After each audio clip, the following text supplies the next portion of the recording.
Hello, everyone. Welcome to the Mostly Peaceful podcast. I'm your host, Julio Rosas, and with me today is a man who needs no introduction, but we're going to give one anyway.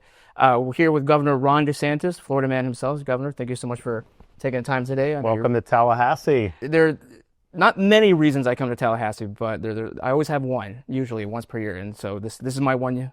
Well, I am happy to say, there's a cold front that is going to sweep the country, and if you look at the map, Florida is kind of the only red. It's going to be 70s and 80s, while the rest of the country, even like Georgia, is going to get in the 20s and whatnot. So there's times I'm always grateful to be a Floridian, but those are times I'm definitely grateful. Well, you got to keep the strong borders. That's right. You got to keep the cold out. Okay, so just to kick things off, this is your last full year as governor. So, what's going through your mind? Like, how are you feeling about this being your final year, running the state? Well, on the one hand, nothing's really changed. I have a job.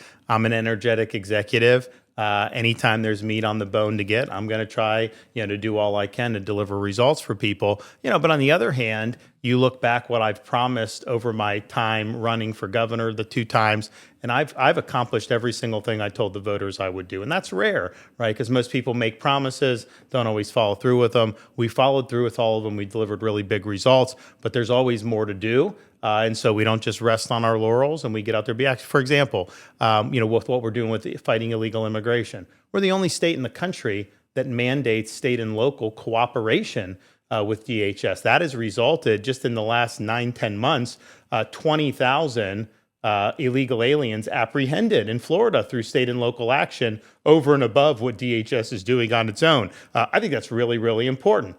I could just sit there and wash my hands and say, oh, no, it's the federal government's responsibility. Just let them do it. But I know we can be value added, so we're doing that. I called a special session for April for congressional redistricting. We got gypped out of a seat in last census. And so there's also issues with this Supreme Court case in the VRA. So we're looking to do that. We're also protecting Floridians, working with the legislature to provide protections against utility increases from these data centers that are trying to be. Now, we don't have any hyperscale in Florida, and maybe they won't put any here. But I don't think that a ratepayer should have to foot the bill for a big tech company building a data center that uses as much power as 500,000 person city would use. So there's always things to do, and we're going to keep doing. What's the number one thing you want to get accomplished before you leave office? I know you listed a lot, but what's the one? Well, all the things I just listed would be on the list. Medical freedom would be on the list. We want non-discrimination. We want to make sure people have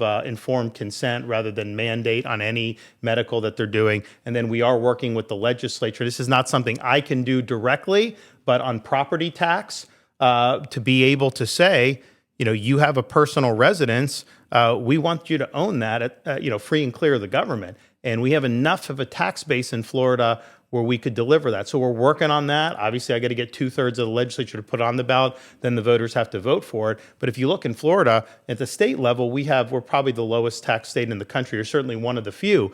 But these local taxes with property, in 2019, when I became governor, local governments took in $32 billion in property tax revenue. Last year, they took in $56 billion. Don't you want to give that relief to Floridians who could sure use it? So that would be a really big deal. And do you think that's feasible given the dynamics, not just here in Tallahassee, but across the state in terms of the county government's budgets? I think it's totally feasible because if you look at how much has grown, if they just would have limited the growth to population and inflation, we would have enough to do it right off the bat.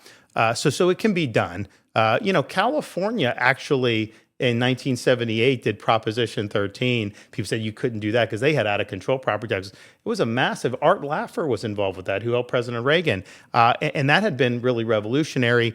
People do not like to have to pay tax on unrealized gains. And that's basically, it's a wealth tax. It's the most destructive type of tax is a wealth tax. So I think we have an opportunity to do it. We have a broad enough economic base. Look, if they want to tax investor properties, if they want to tax Canadian fine.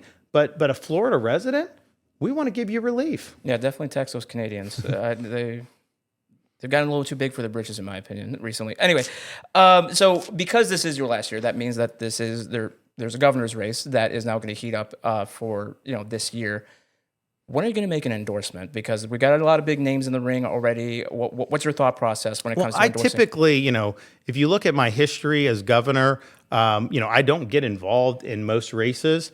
I get involved in primaries. I try to help the Republican once there's a nominee. I have gotten involved in some primaries, but it's usually when, there's a candidate that's really speaking my language that I'm really excited to get behind. And so if that happens, then, people will know if I make that judgment. If it's not, then, that just is what it is. And so you just have to wait and see. But I think over the years, we've looked and, there have been times we've done it, but by and large, it's not something that I've always gotten involved in.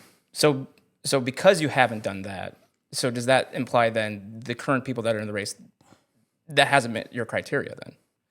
Well, look, obviously I want to see somebody that is going to be bold.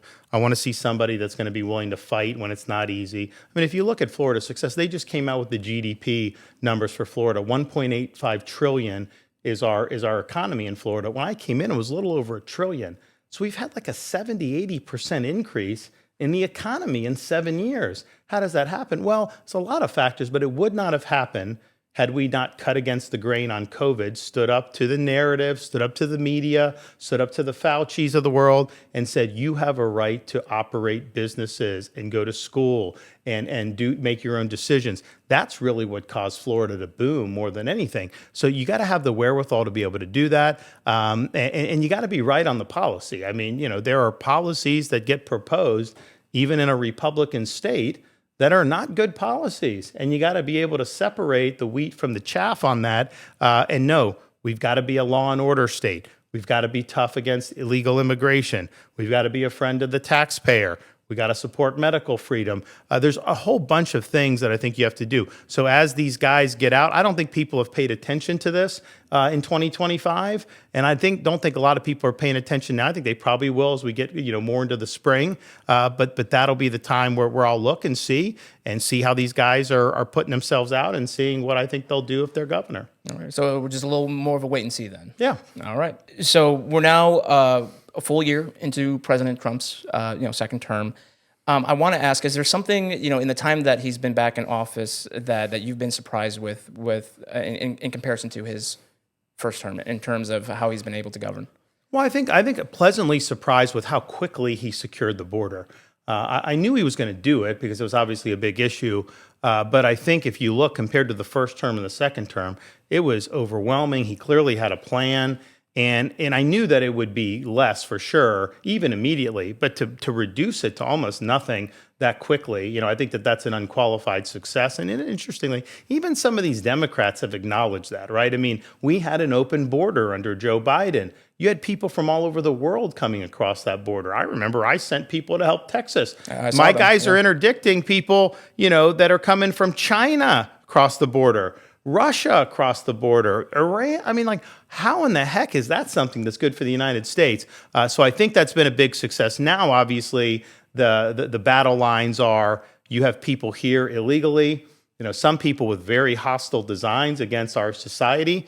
And how do you do the removal operations as quickly, as effectively as possible to be able to do it? We've obviously helped and done our part in Florida, and it has been very successful here. As you see in these blue states, they're basically trying to nullify federal law, and they're trying to interdict the federal government from enforcing the law. Do you think the Trump administration is winning the PR battle on mass deportations? Because is seemingly every day there's a story that the media runs, and don't get me wrong, a lot of times they get a lot of things wrong because I've seen it for myself.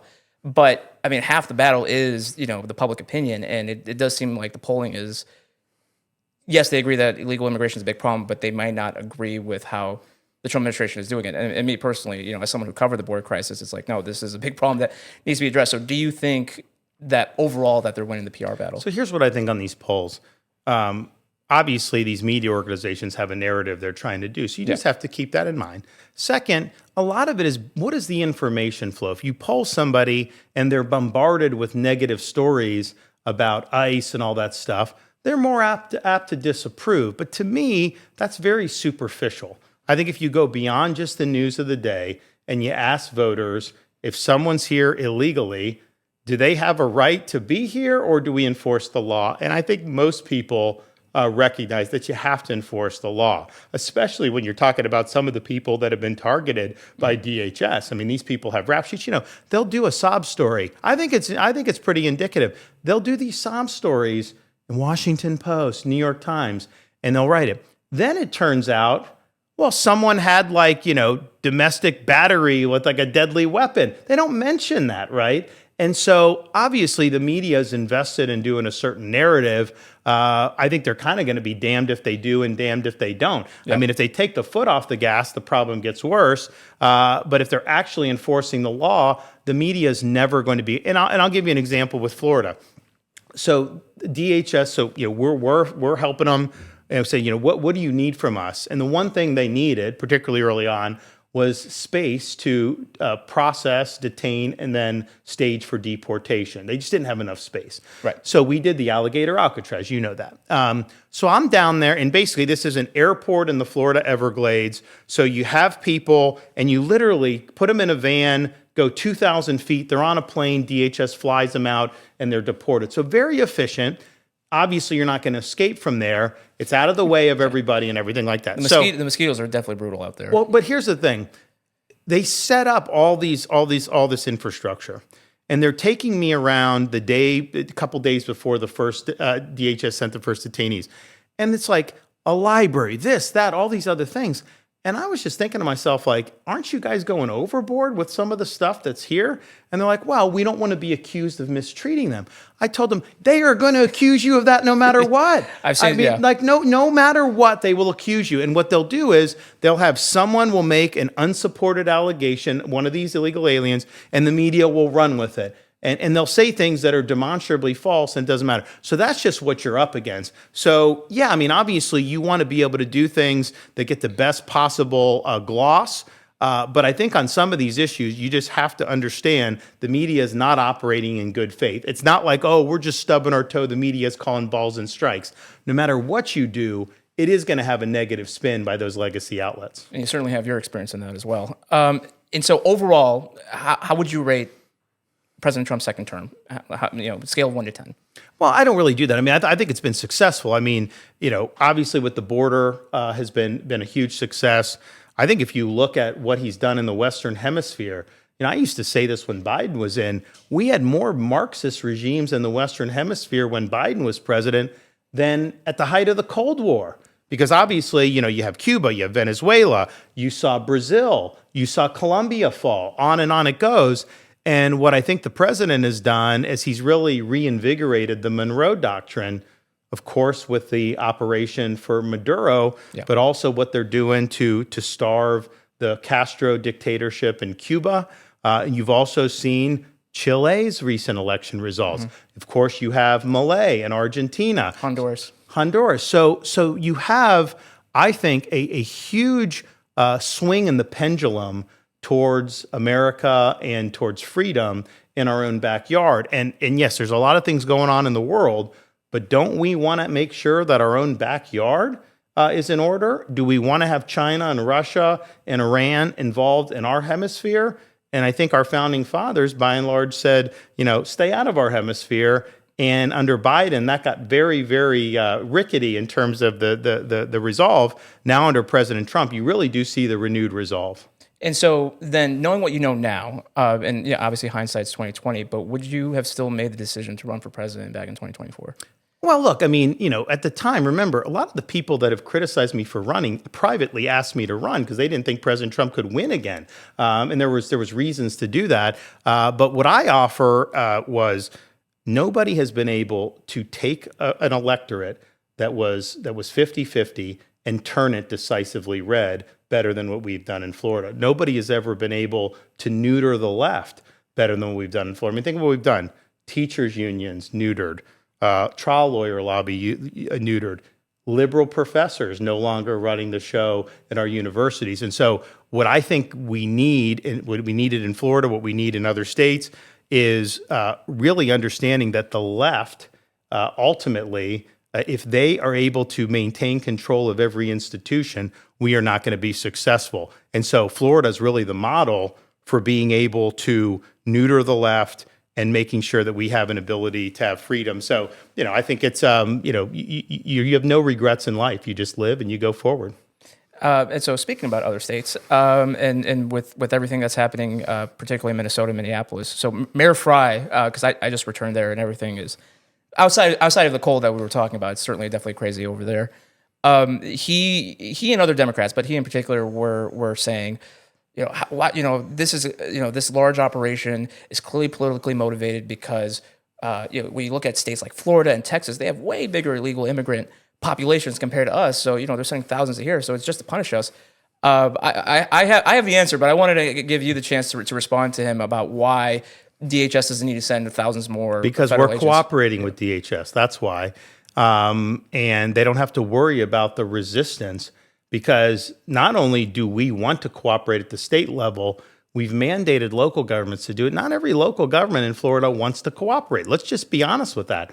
But they know, the mayors know, if they don't, then I can suspend them and remove them from office. And so they don't want to see that. So we have real teeth in our law to ensure that there's compliance with that. So it's a much different situation. But I'd also say, Florida, we're the third largest population state, right? So almost any metric you use, we're going to be 3 in terms of you have the number of this or that. But what I would say is, who has done more to help reduce that population through policies that disfavor illegal immigration? No one's done more than Florida. I mean, there's articles now in papers in Florida saying, that you have a decline in school enrollment because illegal aliens aren't sending, there's not as many illegal aliens to send kids to school. Remember, the Supreme Court ruled years ago that states have to accept all comers in public school. And so that's just a constitutional decision. Maybe they'll reevaluate that, but it is now that imposes a burden. You've seen that decline in the state of Florida. You've seen RE-Verify. You've seen all these different things. Whereas in Minnesota, what are they doing? They're a sanctuary jurisdiction. So they're inviting people to come in to their California invites them to come in. Ultimately, a state, the federal government, Biden, he was dropping people around the country. Yeah. And they, if they take them to a federal facility, I mean, the states, it is what it is. I mean, we hated it, we fought it, but the reality is the federal government has a lot of authority in choosing not to deport or deport. But what states can do is make the decision, okay, do you want to be hospitable or inhospitable? So now word on the street is, for people coming illegally, Florida's not where you want to go. Whereas, go back 10 years ago, what was Florida doing? Florida was giving benefits. Before I was governor, they gave benefits to illegal aliens. They did in-state tuition. People were pushing for things like that. We've gone in the opposite direction, and we've seen positive results. And with that and the overall affordability here in the state, do you think you've made enough progress on that in between, obviously with the inflation and the influx of people, but also just still with flood insurance, things of that? Because we still see people complaining about that. So I mean, a couple things. One, the national inflation that we've seen is not because of any state government, certainly Florida. I mean, that was because massive deficit spending, massive borrowing, Federal Reserve policy that inflated the currency and inflated prices. And so our budget's about $117 billion. That's budget dust for what they were spending. I mean, they added $9 trillion to the debt in 2.5 years, right? And so that's what drove the inflation. Now, and flood insurance is federal, but car insurance and home insurance, all that has been up nationally unbelievably. Now in Florida, what we did is we addressed what we could address. We obviously don't have control over the monetary policy or the overall inflation rate. We can't also, not have storms like that. We don't control that, right. Although some people think we do. And then with cars, auto, we have some problems with our roads in terms of the people, the culture of driving. You have elderly mixed in with daredevils and all that. It just is what it is. I wish I could snap my finger and fix that. You've seen it in South Florida. It's pretty bad. But the one thing we could do on that is recognize that we had a lot of junk lawsuits that were driving people's rates up. So we fought very hard to do the litigation reform. We knew it would take some time. Now, what you're saying, all major auto insurers are filing for rate decreases. That's not happening anywhere else in the country. Progressive 8%, State Farm 10%, USAA just announced 8 to 10%, which is great. Homeowners insurance, we were able to announce that Citizens Property Insurance is doing an average 10% reduction across the state of Florida, including 12% in Miami and in Broward counties. No one's ever seen reductions like that in Citizens. The private insurers, Citizens is state-backed. The private insurers are filing rate reductions for the upcoming policies. And again, it's going up dramatically across the country. So we addressed the one thing that was helping to drive costs that we actually had control over. But then if you look at all the other stuff we've done in Florida, we exempted all baby items from sales tax. People struggling to raise kids, you pay nothing on all those key items. We have universal school choice. So how many people now can send their kids to the private school if they want, or go to charter and have that scholarship available? We've also done things like toll rebate programs. I mean, not every part of the state has tolls, and these predated me as governor, but we were doing 50% reductions in tolls for our commuters, and we did that for a couple years. So on issue after issue where we've been able to make a difference, we can do it. Now, in terms of home prices, part of it, they've gone up everywhere. Part of it, Florida, we had 2 years that it was nuts where people were moving from all over the country, buying homes sight unseen, and that did drive prices up. I think we're now in a situation where the market is probably going to correct a little bit, and it's not we don't control the prices, but when it corrects, that's buying opportunities for people for sure. But I would note, you compare cost of living in Florida to like Los Angeles, or like clearly it's more expensive to live there. And look at the taxes. They have 9% sales tax. They have a 13% income tax. We have no income tax. We have a 6% sales tax, but food, medication, and baby items are exempt. So poor people can buy all those things without having to pay any tax. And we've eliminated taxes like commercial rent tax. And we're working on the property tax because ultimately the things we can control, the property tax, and it's not a state thing, it's a local thing, but we're going to put some on the ballot.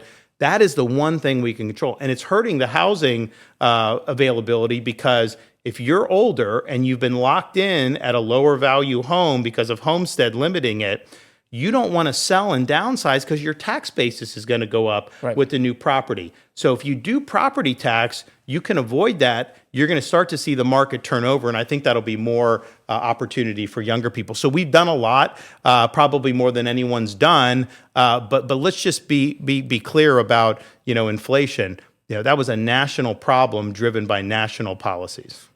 And speaking of South Florida, there was a bit of a controversy in Miami Beach. I'm not sure if you're tracking, but a woman was visited by Miami Beach police because of a comment she made about the mayor who's Jewish. Basically they were viewing it that the comment was a threat, and I want to read the comment to you just so we have full context. So she posted, "The guy who consistently calls for the death of all Palestinians," which he doesn't, but tried to shut down a theater for refusing or for showing a movie that hurt his feelings, and refuses to stand up for the LGBTQ community in any way, even leaves the room when they vote on related matters, wants you to know that you're all welcome here. So the Miami Beach police visited her to say, and they said that, well, considering the heated rhetoric on across the country and the threats that public officials will face, that's why we wanted to check her out. A lot of people, conservatives, also view that as similar to what the UK does when they're talking about social media posting. And so I guess I wanted to ask you, do you think that a comment like that warranted a visit from police? And how does that fall in line with free speech?